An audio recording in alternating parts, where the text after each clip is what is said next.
I still remember the exact second my brother's text lit up my phone because it didn't just hurt, it erased me. Don't come to Dad's retirement party. He doesn't want you there. No call. No warning. No explanation. Just one sentence, dropped into my night like I was some stranger who didn't belong in my own family. I stared at the screen, waiting for the follow-up that would make it make sense. A joke. A misunderstanding. Anything. Then I saw the detail that made my stomach turn. Mom liked the message. Not questioned. Not denied. Just approved. My hands went cold, but my face stayed calm. I didn't beg. I didn't argue. I didn't even ask why. Because in that moment, something inside me clicked into place. I typed one word. Cool.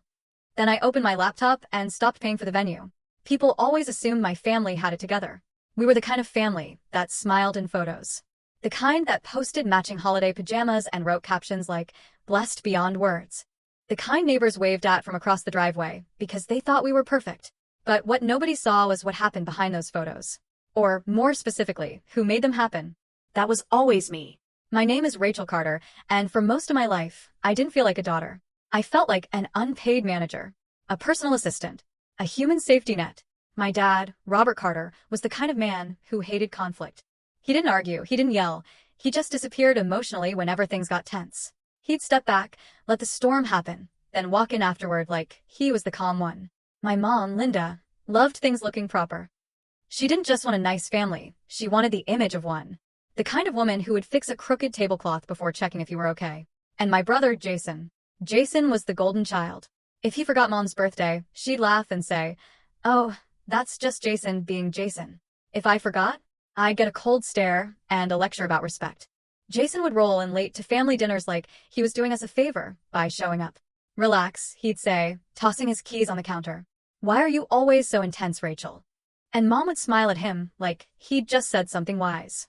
"Your sister worries too much," she'd tell him. "She always has." Yeah, because someone had to. Over the years, without even noticing when it started, I became the one who handled everything. When there was an event, I was the one who called the venue. When there was drama, I was the one who smoothed it over. When there was a bill, somehow it always ended up in my lap. Not because anyone asked me, because everyone assumed I would. And the worst part? I didn't keep score.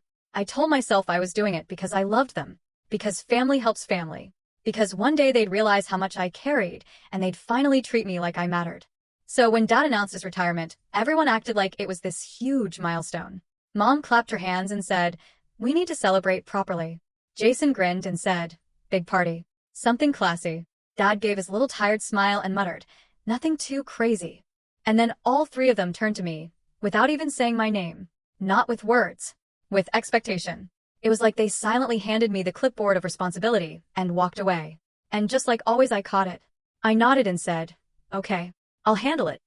I didn't realize then that I wasn't planning a party. I was paying for my own exclusion.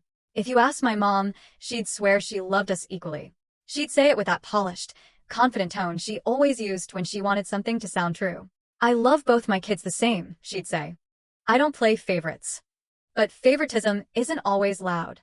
Sometimes it's quiet, routine, normalized. It's the way my brother could mess up and still be seen as charming while I could do everything right and still somehow be the problem. Jason had a talent for turning responsibility into something that belonged to everyone else. He'd show up late, flash a lazy grin, and act like his presence was the gift. "All right," he'd announce, clapping his hands like a manager. "What do we need?" And Mom would brighten like he'd just stepped in to save the day. "Oh good," she'd say. "Jason's here." One time, when I was about 22, we were hosting Thanksgiving. I'd spent hours preparing. Food, decorations, guest list, everything. Jason strolled in 2 hours late with a six-pack of beer and said, "I brought something." Mom actually squealed. "Aw, my boy," she gushed. "Look at you helping." I remember staring at her in disbelief. "Mom," I said quietly, "I cooked the entire meal." She didn't even turn her head. "Yes, Rachel," she replied. "And you did great. That's what you do. That's what you do." Those 4 words became my cage. With Jason, everything was potential. He was always figuring things out. Always under pressure. Always going through something. With me, everything was expectation. When Dad retired, the same pattern unfolded, just dressed up in nicer clothing. Mom wanted a retirement party big enough to impress her friends. "It needs to feel special," she insisted, pacing the kitchen like she was planning a wedding. "Your father gave decades to that job. People should see how respected he is." Dad sat at the table sipping coffee, already tired. Honey, he sighed, I don't need all that. Jason leaned back in his chair and smirked. You say that now, he said, but you'll love it. I'm thinking nice venue. Open bar. Real class. I blinked at him. Open bar? I asked. With what money, Jason? He shrugged like the question was rude. Relax. We'll figure it out. Meaning, I would. That night, Mom cornered me while Dad was in the garage, and Jason was scrolling on his phone. Rachel, she said softly, too softly, you're just so good at organizing. I already knew what was coming. I found a venue, she continued. A beautiful one. But it's expensive. I waited. She smiled, like she was about to ask for a small favor, like she wasn't about to shove another burden into my arms. You don't mind covering the deposit, right? She asked. Just until Jason sorts out the rest. I laughed once, not because it was funny, but because it was absurd. Jason sorts out the rest? I repeated. Mom's expression sharpened instantly. Don't start, she warned. This party is for your father, not for your ego. That word, ego, hit me like a slap. I swallowed the anger, like I'd been trained to. Fine, I said. I'll pay the deposit. Mom relaxed. She always relaxed when I gave in. See, she said sweetly. I knew I could count on you. Jason didn't even look up. And in that moment, I realized something that chilled me to the bone. They didn't see my effort as love. They saw it as my job. After I paid the deposit, the party became my responsibility in the most predictable way possible. Not officially. No one sat me down and said, Rachel, can you handle this? They didn't have to. My mother just started forwarding me things like I worked for her. Venue suggestions. Menu screenshots. Decoration ideas pulled from Pinterest. Guest lists written in her neat handwriting with little notes beside certain names. Invite. She's important. Seat away from Linda. Don't let Jason's ex come. And every time my phone buzzed, my body responded like it always did. Tight shoulders, clenched jaw, a quiet internal voice saying, just do it. Keep the peace. Make it work. I booked the venue Mom wanted. A place that smelled like polished wood and expensive candles. The kind of room where people sat up straighter just because the lighting made them feel watched. I interviewed caterers, compared packages, negotiated the price down like it was my career. When the manager asked who the point of contact was, I said without hesitation, I am. Not because I wanted credit, because I was the one writing checks. Dad barely got involved, besides the occasional half-hearted comment. Whatever your mother wants, he'd say, rubbing his temple. Just don't stress her out. Jason, on the other hand, was suddenly full of opinions. He'd call me late at night, like he remembered we existed only when he was bored. Make sure the cake looks expensive, he said once. I stared at the wall in my apartment, phone pressed to my ear. Jason, I said, voice steady, you haven't paid a single dollar. He laughed. Actually laughed. God, you're so dramatic, he replied. Relax. I'm helping in other ways. Like what? I asked. Silence. Then, just don't mess this up. That sentence stayed with me, like a stain. Not because I cared what Jason thought of me, but because he said it with the same confidence he always had, like he had authority over me. Like I was the employee, and he was the boss. Still I kept going. Because I thought Dad deserved something nice. Because a small part of me still wanted to believe that if I did enough, they'd finally see me. I kept picturing Dad at the party, smiling for real. Not that tired, polite smile he wore like armor. I kept picturing him raising a glass, looking at me, and saying, Rachel, thank you. One sentence. That's all I wanted. The night it happened, I was sitting on my couch in sweatpants, laptop open with spreadsheets and receipts. I'd just finished confirming the final guest count. My phone buzzed. I didn't rush to it. I never did anymore. Family messages usually came with requests, guilt, or blame. But when I saw Jason's name, my stomach tightened anyway. I tapped the screen. His text was short, cold. No greeting. Don't come to Dad's retirement party. He doesn't want you there. I stared at it, my brain refusing to process the words.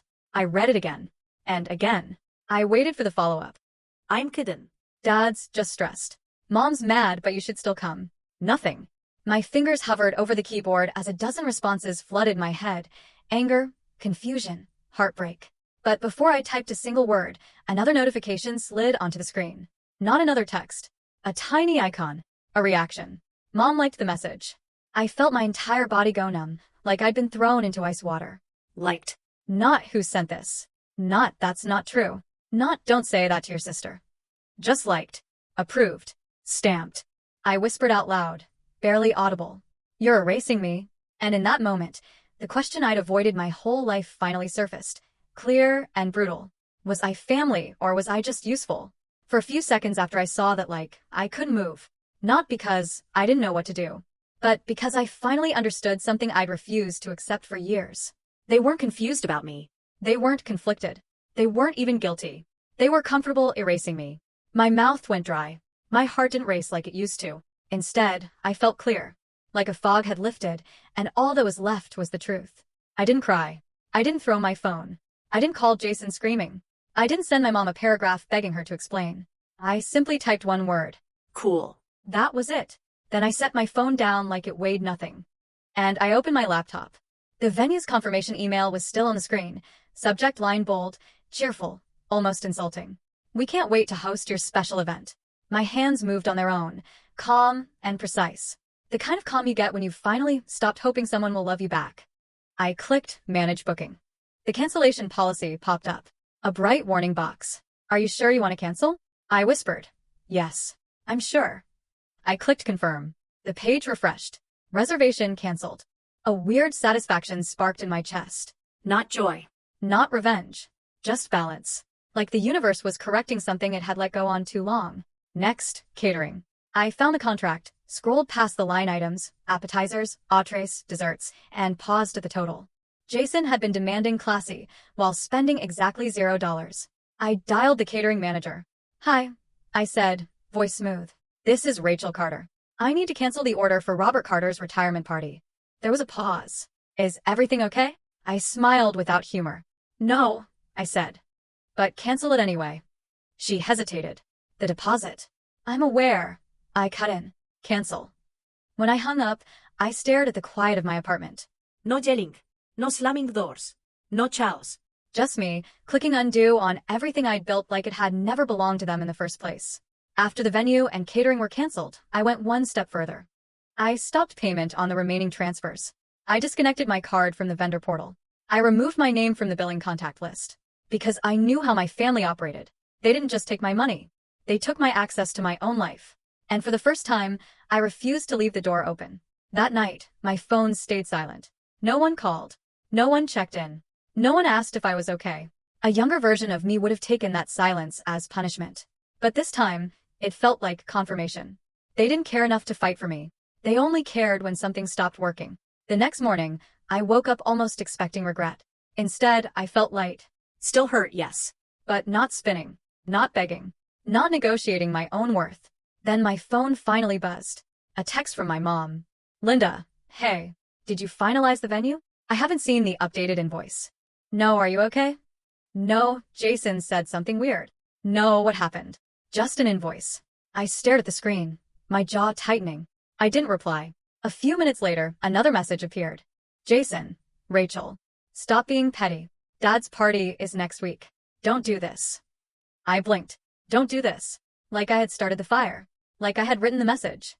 I felt something sharp rise up in my throat, then settle into steel. I typed slowly, deliberately. Me, you said I'm not wanted. So I won't pay. 3 dots appeared. Jason was typing. Then Mom sent another message before he could. Linda, Rachel, don't embarrass us. Just fix it. That's when I realized it wasn't about Dad's retirement.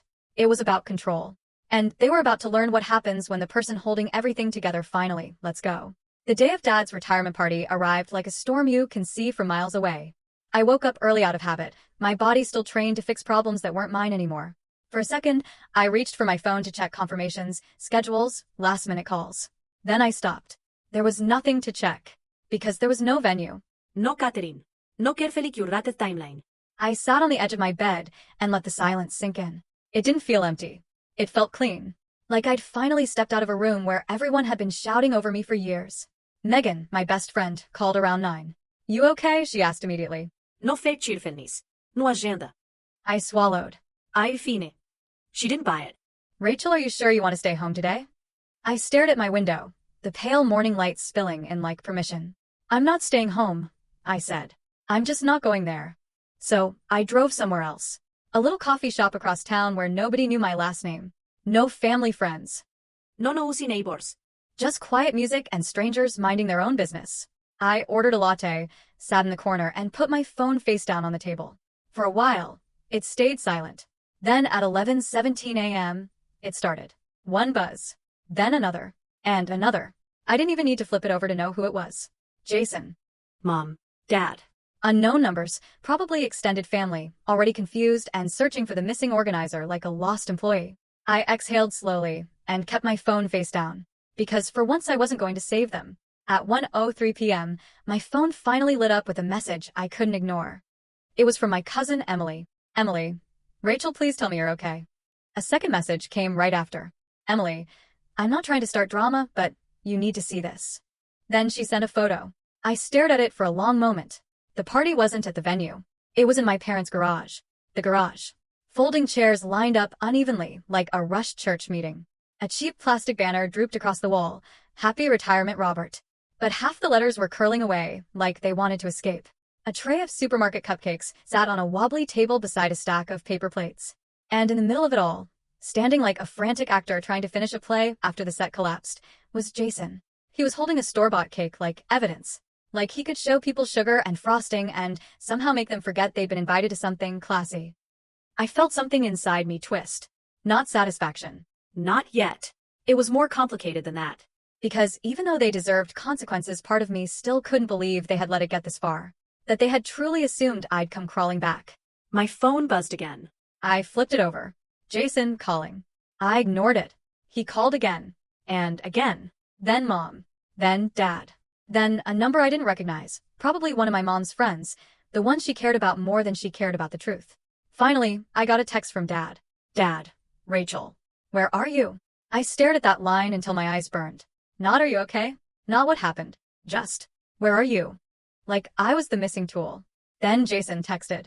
Jason, this is your fault. I actually laughed. One short, sharp laugh that startled the woman at the table next to me. My fault. Because I refused to finance my own humiliation? Another text came in immediately. Jason, people are here. Mom is freaking out. Dad's embarrassed. Fix it. Now. Fix it. That word. That same command they'd thrown at me my entire life. My throat tightened as anger finally started to rise. Hot, undeniable. In the photo Emily sent, I could see Dad sitting near the entrance of the garage, shoulders rigid, jaw clenched. He didn't look honored. He looked trapped. I imagine him hearing whispers. This is it. I thought this was at that nice venue downtown. Did something happen? And Mom? God, I could picture Mom perfectly, smiling too hard through humiliation, insisting it was cozy and what Robert wanted, while her eyes darted around in panic, searching for someone to blame. Searching for me. Then Emily sent one more message. Emily, Jason just told everyone you got jealous and refused to pay because you wanted attention. My hands went still. My stomach dropped. Because that wasn't just blame. That was character assassination. He wasn't just scrambling. He was rewriting the story to make me the villain. And in that moment, something inside me finally snapped into place. This wasn't going to end with me quietly walking away. If Jason wanted to lie about me in front of everyone, then I was done being silent. For a full minute, I just stared at Emily's message. Jason told everyone you got jealous and refused to pay because you wanted attention. Jealous. Attention. As if I was some petty child throwing a tantrum, not a grown woman who had financed half of my family's perfect life for years. My hands were shaking now, not from fear but from rage, so clean it felt like oxygen. Megan noticed immediately. She leaned forward across the table. What happened? I slid the phone toward her without speaking. She read the message, then looked up slowly, eyes sharp. Oh my God, she whispered. He's blaming you. I laughed again, but it came out bitter. Of course he is. I picked up my phone and opened the family group chat, the one I rarely spoke in unless someone needed something. Because somehow, even my silence had always been interpreted as agreement. My fingers hovered over the keyboard. Then I stopped. No. Jason didn't deserve paragraphs. My mother didn't deserve explanations. My father didn't deserve my emotional labor anymore. So, I did the one thing that always made my family panic. I refused to respond immediately. I stood up, tossed my empty coffee cup, and grabbed my keys. Megan rose too. Rachel, where are you going? I met her eyes. I'm going to watch what they do when they don't have me to blame in private. She blinked. That sounds dangerous. I shrugged. It's only dangerous for me if I keep pretending this is normal. I drove, not to my parents' house, but to a quiet street a block away. Then I parked. And I watched. The garage door was open. Cars lined the driveway. People stood around awkwardly in the yard holding paper plates, like they'd been lured into the saddest trap. And Jason was pacing like a man performing CPR on his own ego. My phone vibrated again. Mom, calling. I answered this time. Hello. Her voice exploded through the speaker like she'd been holding it back for hours. Rachel, she snapped. Where are you? I kept my tone level. Not there. A sharp inhale. Don't do this to us. To us. Not to Dad. Not to family. To her image. I leaned back in my seat and stared at the chaos through my windshield. Mom, I said quietly. Jason told me not to come. He said Dad didn't want me there. Her voice went cold. Well, maybe you should have taken that as a sign. I blinked. What? I whispered. She didn't hesitate. She didn't soften it. It's Dad's day, she snapped. And you always make everything complicated. Jason was trying to protect the mood. My heartbeat thudded in my ears, slow and heavy. Protect the mood, I repeated. Yes, she insisted, like it was obvious. And now look what you've done. People are here, Rachel.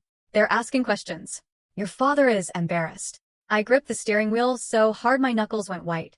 And I'm not, I asked, voice shaking now. I'm not embarrassed? I'm not hurt. You liked the message, Mom. You liked it. You approved of him erasing me. Her voice rose again. Stop twisting things. I laughed, sharp, broken. Oh, I'm twisting things? I snapped. Mom, he literally texted me, don't come. And you liked it like it was some cute joke. She hissed. Rachel, don't start screaming. You're acting unstable. That word, unstable. It was the same trick my family always used. If they couldn't justify what they did, they'd attack my reaction. I lowered my voice into something almost frighteningly calm. I'm not unstable, I said. I'm awake. There was silence on the line. Then her tone shifted, sweeter, smoother. Listen, she said. We can talk about this later. Just come here. Smile. Be the bigger person. Help us fix the venue situation. I already fixed it. I cut in. I canceled it. Her breath caught. What? I could almost hear her brain rewiring. The venue is gone. I continued. The catering too. The deposit. All of it. I canceled everything the night Jason told me I wasn't wanted. Mom's voice turned shrill. You had no right. I almost choked at the hypocrisy. No right, I said. I paid for it. That doesn't matter, she screamed. You can't punish your father because you're upset. I felt my whole body go hot. I wasn't punishing Dad. I was refusing to let them weaponize my money against my dignity. Then another call came through Jason. I ended Mom's call and answered him. What? I said. His voice was loud, furious, drowning in adrenaline. You selfish, he started. Do you know what you did? People are here. Dad looks humiliated. Mom's crying. Mom's crying? I interrupted. Or Mom's embarrassed? Shut up, Rachel, he barked. You always do this. You always have to be the victim. I stared out at the garage and watched him wave his arms around like a politician. You literally texted me not to come, I said. Because you ruin things, he snapped. You bring drama everywhere you go. Dad didn't want you there because you make everything tense. My throat tightened. That's a lie, I said. He paused. And in that pause, I heard something that chilled me. Not guilt. Not regret. Just calculation. Then he sneered. Prove it. I sat up straighter. Okay, I said, voice low. I will. What? He scoffed. I looked straight at the open garage door, at my father sitting stiffly on a folding chair like a man who didn't recognize his own life. I'm coming, I told Jason. His confidence returned instantly. Good, he snapped. Finally. I smiled. But he couldn't see it. Because this wasn't me coming to fix it. This was me coming to end it. I didn't park in my parents' driveway. Not yet. I sat in my car one street over, breathing slowly, steadying myself like I was about to walk into court, not a family gathering. My phone buzzed again. Jason. Where are you? Hurry up. The entitlement in that message almost made me laugh. Not please. Not Rachel, I'm sorry. Just hurry up. I put my phone in my purse, stepped out of the car, and started walking. Each step felt heavier than the last, not because I was scared of them, but because I knew what I was about to do. I was about to stop being the good daughter. I was about to stop protecting their comfort. I was about to say the thing my family had spent years training me never to say out loud. No. As I reached the driveway, I could hear it. Fake laughter, forced cheer, the low buzz of confused guests pretending not to notice the obvious. The garage smelled like stale heat and cheap frosting. Folding chairs creaked under shifting bodies. Someone had placed a plastic tablecloth over Dad's tool bench, like that somehow turned the garage into a venue. Dad sat near the entrance, shoulders stiff, jaw clenched so tight I could see the muscle twitching. Mom hovered like a frantic hostess, bright lipstick and tense eyes, clapping her hands too often and smiling too hard. And Jason stood in the center of it all like a man who thought he could talk his way out of gravity. The second he saw me, his face snapped into relief, then anger. "There you are," he hissed, marching toward me. "Finally. Go talk to Mom. Fix this. Fix this." I looked him up and down slowly. The room fell quieter, not completely silent, but the kind of quiet that comes when people sense a scene approaching and don't want to miss it. "Hi, Jason," I said calmly. His eyes narrowed. "Don't hi me. This is a disaster because of you."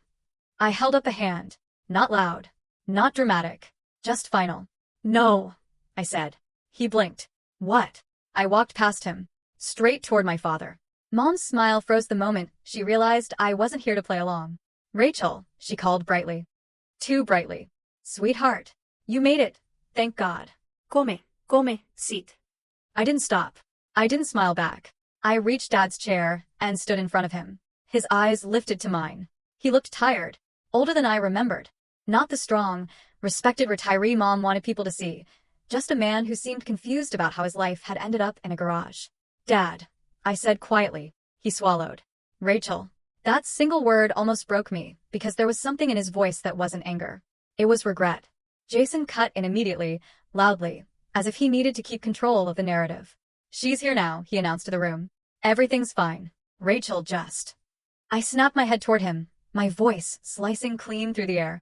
"Don't." Jason's mouth closed mid-word. The guests were watching now. I felt their eyes like heat on my skin. I turned back to my father. "Dad," I said, louder this time, clear enough for people to hear, but not cruel. "Did you tell Jason you didn't want me here?" The air changed. It wasn't just quiet now. It was tense. A woman near the back, one of Mom's friends, tilted her head. A cousin whispered, "Wait, what?" Someone set their plate down slowly, like they suddenly realized they were about to witness something ugly. Dad blinked like he didn't understand the question. "What?" he said. "No," my stomach tightened. I forced myself to stay steady. "Did you tell him," I repeated, "to text me last week and say, 'Don't come to Dad's retirement party. He doesn't want you there'?" Dad's face drained of color. He looked at me like I'd just slapped him with a truth he hadn't seen coming. Rachel, I never said that." I nodded slowly. So it was a lie. It was always a lie. I felt something inside me snap, not in pain but in clarity so sharp it almost made me dizzy. I reached into my purse, pulled out my phone, and held it up. Then I turned slowly, deliberately, to face everyone. "I want all of you to see this," I said. Mom's voice cracked like glass. "Rachel, don't." But I was done obeying her. I opened the message thread and read it out loud, word for word. "My brother texted me. Don't come to Dad's retirement party. He doesn't want you there." A wave of shocked murmurs rolled through the garage. Then I lifted the phone higher, my voice sharpening. And then he wrote, "Mom liked the message." I turned the screen so people could see the little reaction icon. A gasp. Someone whispered, "Oh my God."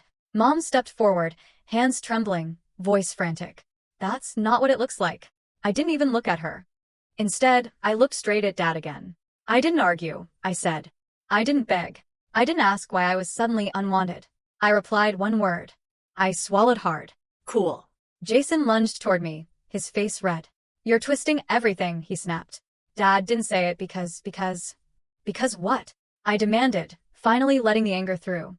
"Because I'm inconvenient? Because I'm not fun? Because I don't clap like a seal every time you breathe?" The garage erupted into whispers. Mom tried to grab my arm. "Rachel," she hissed, "stop embarrassing us."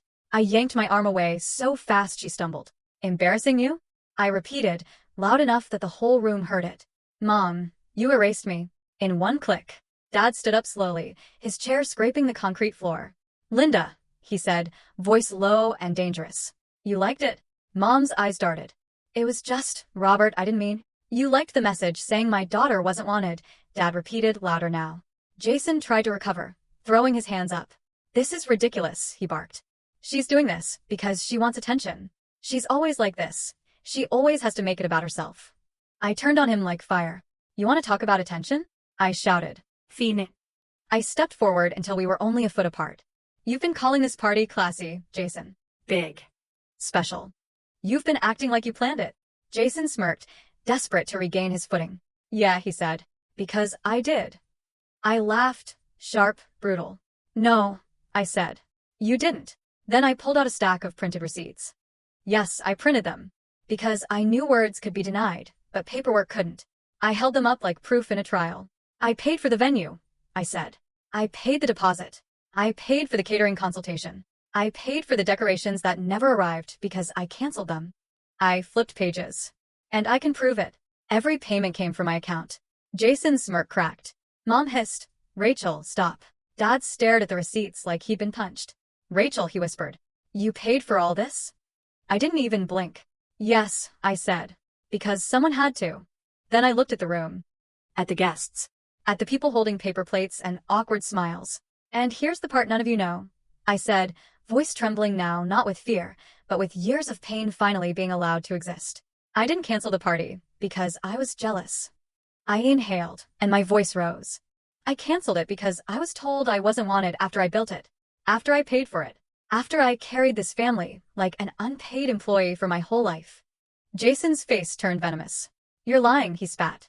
"You're exaggerating." I stepped closer, my voice dropping into a cold, lethal calm. "Say it again," I said. "Say I'm lying. In front of Dad. In front of everyone. And tell them exactly why you tried to erase me." Jason's eyes flicked to Dad. To Mom. To the watching guests. For the first time in his life. He didn't have the room. He didn't have the charm. He didn't have the power. And in that second, with the garage packed full of witnesses and my father finally looking at me like he was seeing me for the first time, Jason cracked. "Because she ruins everything," he yelled. "She makes you feel guilty, Dad. She acts like she's the martyr. She thinks because she pays for things she gets to control people." Silence. Dead silence. Dad's expression shifted into something I'd never seen on his face before. Not exhaustion. Not avoidance. Rage. "You," Dad said slowly, pointing at Jason, "told Rachel I didn't want her here." Jason opened his mouth. Dad didn't let him speak. "And you," he turned toward Mom, voice shaking now, approved it. Mom started crying, ugly, frantic tears. "I was trying to protect you," she sobbed. "Rachel makes everything so tense." Jason was just trying to keep today peaceful. Dad looked at her like she was a stranger. Then he turned back to me. His eyes were wet. "Rachel," he whispered, "I never wanted you gone." I felt my throat tighten. For a moment, my anger faltered because hearing that should have healed me. But it didn't. Because it came too late. I nodded once, swallowing the lump in my throat. "I believe you," I said softly. Then I looked at Mom and Jason, my voice turning firm again. "But I also believe this." I held up the phone one more time. "You don't get my money," I said, and my silence. And with that, I turned around and walked out of the garage while their perfect little image collapsed behind me. I didn't slam the door when I left. I didn't scream, or cry, or turn back to throw one more insult. Because the truth was I didn't need to. For the first time in my life, I had done something my family never expected from me. I had let them face the consequences without rescuing them. The air outside the garage felt colder, but cleaner, like I'd been holding my breath for 34 years and had finally exhaled. I walked to my car slowly, my legs shaking from adrenaline. My hands trembled as I unlocked the door, climbed in, and just sat there. For a minute, I stared at the steering wheel, trying to calm my heartbeat. Megan called immediately.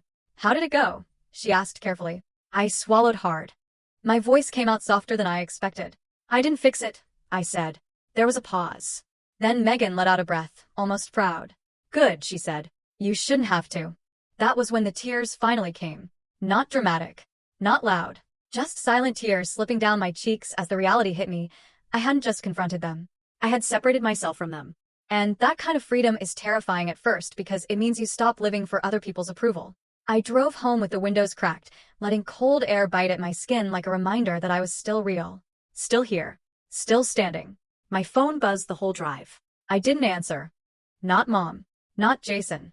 Not the random relatives suddenly concerned. Because I knew what they wanted. They didn't want truth. They wanted control back. When I got home, I did something I should have done years ago. I opened my budgeting app. And I started removing my family line by line. Mom's emergency subscription I'd been paying for? Canceled. Dad's phone plan under my name? Removed. Jason's temporary insurance coverage he never paid me back for? Done. Each click felt like untying a rope that had been tightening around my lungs for years. I wasn't punishing them. I was simply refusing to sponsor my own disrespect. That night, my father called. Not texted. Not demanded. Called. I watched the screen ring for a long moment. Then I answered. "Hi, Dad," I said quietly. His voice came out rough, like he'd aged 10 years in one afternoon. Rachel, he began, and then he stopped, like he didn't know where to start without hiding behind someone else. I didn't help him. So finally he said it. I'm sorry. I closed my eyes. My chest hurt. Not because I didn't want to hear it, but because I'd wanted to hear it for so long, it almost felt unreal. I didn't know, he continued. I swear to you. I didn't know Jason sent that message. And I didn't know your mother. He swallowed. She liked it, he said, voice shaking. I didn't know she would do that. I let the silence stretch. Then I said, Dad, why didn't you ever stop them? He inhaled sharply. I thought staying quiet kept the peace, he admitted. I thought if I didn't pick sides, things wouldn't get worse. I opened my eyes, staring at my living room, the one I paid for, furnished myself, built without them. It still got worse, I said. He didn't argue. He just whispered, You're right. For a moment, I almost softened completely. Then my brain reminded me of the garage, the folding chairs, the banner, the guests, Jason's voice, screaming that I ruin everything, and my mother, crying about embarrassment instead of apologizing for cruelty. So, I asked the question that mattered most. Dad, I said, do you want me in your life? He answered immediately. Yes, he said. Rachel, yes. Of course. I exhaled slowly. Then I'm going to tell you what I need, I said. And you're not going to interrupt me. He went quiet. I continued, my voice steady. I'm not paying for family events anymore. I'm not funding people who don't respect me. If Mom and Jason want a relationship with me, it starts with accountability. A real apology. Not excuses. Not she was emotional. Not you misunderstood. My father's breath trembled. I understand, he said. And one more thing, I added. If you stay silent again, you're choosing them. And you lose me. There was a long pause. Then he whispered, I won't. I didn't say good. I didn't comfort him. Because for once, I didn't need to manage his emotions too. I ended the call and stared at my ceiling, letting the quiet settle. The next morning, I woke up to a message from Mom. It wasn't an apology. It was predictable. Linda, you really embarrassed your father. I hope you're happy. I stared at it for a long moment. Then I deleted it. No reply. No argument. No guilt. Because I finally understood something that took me 34 years to learn. Some families don't love you for who you are. They love you for what you provide. And if the only way to belong is to be used, then that isn't belonging. It's captivity. I used to think being the responsible one meant I was strong. Now I know the truth. Strength isn't swallowing disrespect. Strength is walking away from it. So, I chose myself. And for the first time in my life, peace didn't feel lonely. It felt earned.